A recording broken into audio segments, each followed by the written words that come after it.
Buen día, amigos e internautas de Proceso Digital y Departamento 19. Les saluda el periodista Ronald Ordóñez. En esta ocasión nos acompaña Laura Rey. Ella es gerente de programas de la organización humanitaria Plan Internacional Honduras, con quien vamos a conversar diversos temas. En primera instancia, Laura, bienvenida a esta sala virtual.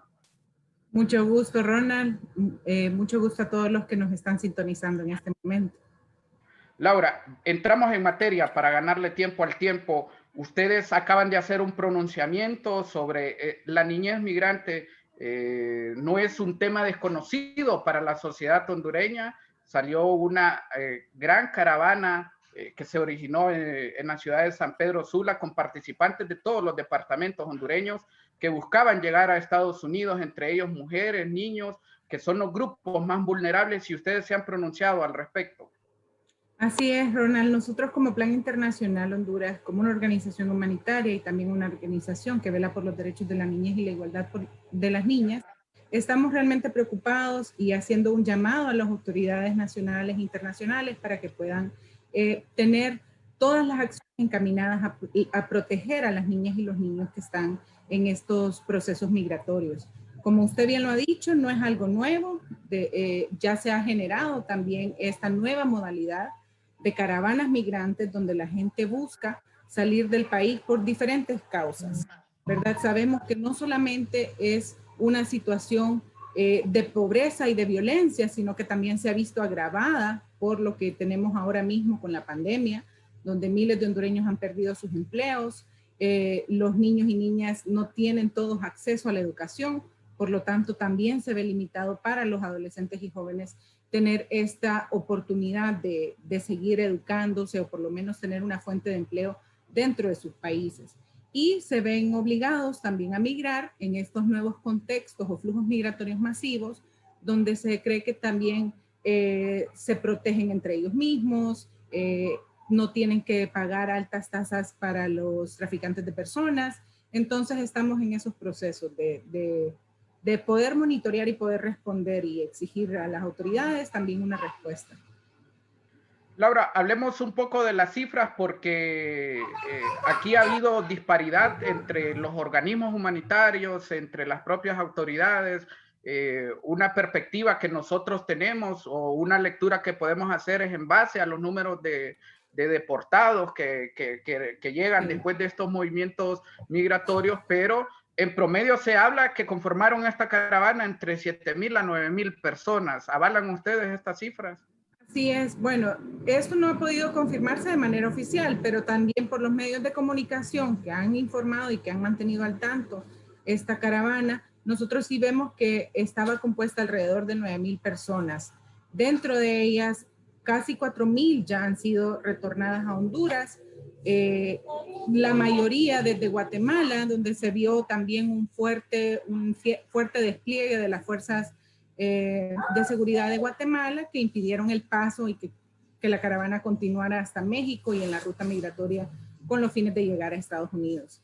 Se tiene contabilizado que alrededor de unas 1,000 personas sí estuvieron ya en la frontera con México y han logrado pasar a este país. Sin embargo, niños y niñas que conformaban la caravana también han sido retornados, y las cifras oficiales que nos comparten desde la DINAF es que alrededor de 197 niños y niñas han estado retornando. De estos 197, lo que preocupa es que 175 migraban de forma no acompañada. Eran adolescentes menores de 18 años que migraban solos, que no sabemos si estaban en condiciones de que necesitaban protección desde las autoridades del Estado y que migraban por salvaguardar su vida. A todos los que recién se unen a esta transmisión, conversamos la mañana de este jueves con Laura Rey. Ella es gerente del programa de Plan Internacional Honduras. Laura, justamente ayer la oficina de Plan Internacional en Guatemala hacía un pronunciamiento sobre un aumento de los niños en estos flujos migratorios masivos. Lo decía de esa manera. Lógicamente las cifras pueden ser diversas entre lo que manejan los organismos humanitarios y lo que maneja el gobierno, pero el punto de coincidencia es que sin duda hay un aumento tanto de niños como de mujeres en estos éxodos. Desde la perspectiva de derechos humanos, ¿Es preocupante esto, Laura? Sí, Ronald, definitivamente. Y desde Plan Guatemala con Plan El Salvador hemos estado en comunicación y en constante articulación para poder responder. Sabemos que desde Guatemala es donde se ha presentado la mayor represión al grupo de migrantes que buscaban pasar por este país y llegar a México para seguir hasta Estados Unidos. Y también vemos que estaban compuestos estas caravanas por niños y niñas. Es la caravana más grande que se ha visto, ¿verdad? Desde el 2018. Estas situaciones se han visto también recrudecidas por lo que acaba de suceder el año pasado con las tormentas tropicales Eta y Ota, porque vemos que las personas que conforman estas caravanas vienen de estos lugares, de Choloma, Villanueva, San Pedro Sula, lugares que todavía no han podido retornar a sus hogares porque se encuentran todavía inhabitables, y además que son jóvenes que tal vez no encuentran oportunidades dentro del país, o como le mencionaba, se encuentran en alguna situación de protección, necesitan protección por parte de las autoridades. Entonces creemos que desde la perspectiva de derechos humanos también debe respetarse ese derecho a la migración, y además actuar con la proporcionalidad de la fuerza.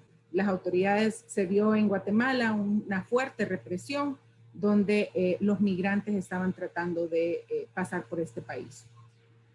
Laura, justamente sobre eso, sobre estos objetivos que impulsaron a estos movimientos migratorios masivos y en particular a los niños, la niñez de Honduras, ustedes que trabajan con este tema, viene siendo impactada por una triple emergencia, la pandemia y el paso de estos meteoros climatológicos por nuestro país. Hablamos de las tormentas tropicales Eta y Iota. En ese sentido, ustedes, ¿cómo visualizan esta vulnerabilidad de la niñez de Honduras frente a estas triples amenazas que han impactado en nuestro país? Sí, es una situación bastante preocupante porque desde que venimos con la emergencia del COVID hemos visto cómo el acceso a la educación de las niñas y los niños se ha visto limitado. Se tienen cálculos que alrededor de 2 millones de niños y niñas no tienen acceso a la educación y están quedando fuera del sistema educativo.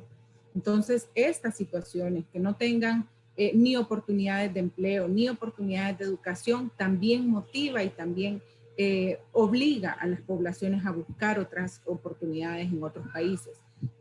Con la triple emergencia se tiene un cálculo de que Honduras va a crecer hasta un 70% en su pobreza. Ahora mismo estamos viendo las consecuencias tal vez a corto plazo, pero no sabemos qué va a pasar a mediano y largo plazo, donde muchos niños y niñas se están quedando sin oportunidades de educación, probablemente han perdido las pocas fuentes de empleo que tenían, y también se han visto amenazados por estas tormentas y hasta han perdido sus casas. Entonces, para las niñas y los niños creo que es un panorama muy preocupante, ¿verdad? No sabemos hasta ahora qué va a suceder con el sistema educativo, si se va a reanudar. Nosotros desde Plan Internacional hemos intentado apoyar a la Secretaría de Educación a través de las diferentes distritales, ¿verdad? Con acceso, con materiales educativos que se han estado utilizando para que ellos puedan continuar, pero sabemos que el acceso virtual no es fácil para las niñas y niños que viven sobre todo en las zonas más alejadas del país, y hemos tenido algunas estrategias que se han logrado establecer. Sin embargo, todavía hace falta mucho por hacer para que las niñas y niños puedan tener garantizado su acceso a la educación. Laura, desde la perspectiva de género se ha hablado muy poco del impacto de la pandemia, es decir, de cuánto impacta a las mujeres, de cuánto impacta a los niños. Se ha hablado de forma general, un impacto general, y esto nos arroja conclusiones como esta, que Honduras va a crecer en su pobreza, que va a haber más deserción, lamentablemente hemos de decir, en el sistema educativo nacional, más niños en situación de mendicidad.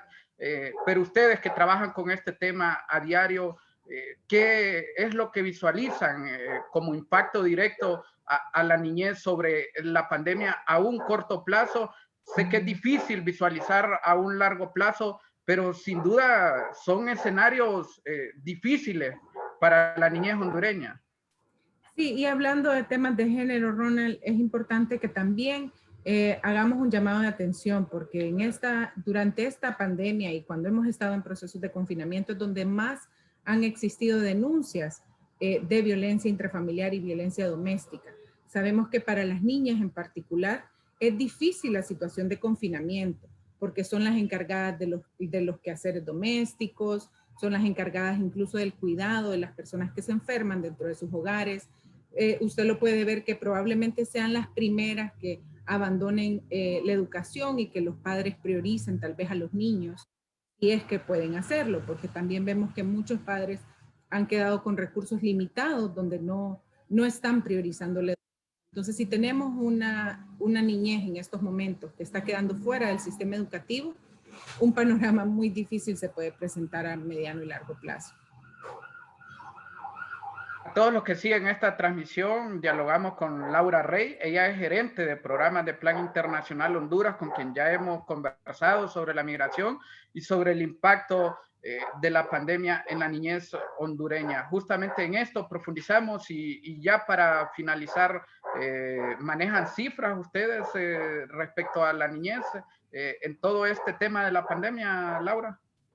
Bueno, como le mencioné, manejamos que alrededor de 2 millones de niños están quedando fuera del sistema educativo, ¿verdad? Con dificultades de acceso a las estrategias virtuales. Alrededor de la caravana estaba compuesta por una gran cantidad de niños y niñas y se reportan hasta ahora 197 niños que han sido devueltos al país, muchos de ellos en situaciones migrando de forma no acompañada. Algo importante, Ronald, que es importante mencionarle a las autoridades y a la población en general, es que la pandemia no ha sido solamente una situación que afecte a los adultos, sino que también a las niñas y los niños. Antes se manejaba mucho que el COVID no tenía complicaciones de salud, pero también hemos visto niños y niñas que han fallecido por COVID. Y además, la situación que se ha visto más tensa y toda la afectación emocional que puede tener este tiempo de confinamiento, donde los adolescentes no pueden compartir con sus pares, donde las niñas también se ven expuestas a situaciones de violencia y se ha incrementado la violencia sexual en las niñas. Por ejemplo, las adolescentes y las jóvenes no tienen acceso a métodos anticonceptivos porque la Secretaría de Salud está más enfocada en atender la pandemia. Entonces también vemos que podríamos tener un aumento de embarazo en adolescentes. Plan ha estado trabajando en eso, ¿verdad? Apoyando a las secretarías de salud a través de los centros de salud que puedan tener acceso a métodos anticonceptivos, algunas campañas para prevenir el embarazo en adolescentes y que las niñas y niños puedan tener acceso a la salud, acceso a la educación y acceso a sus derechos humanos.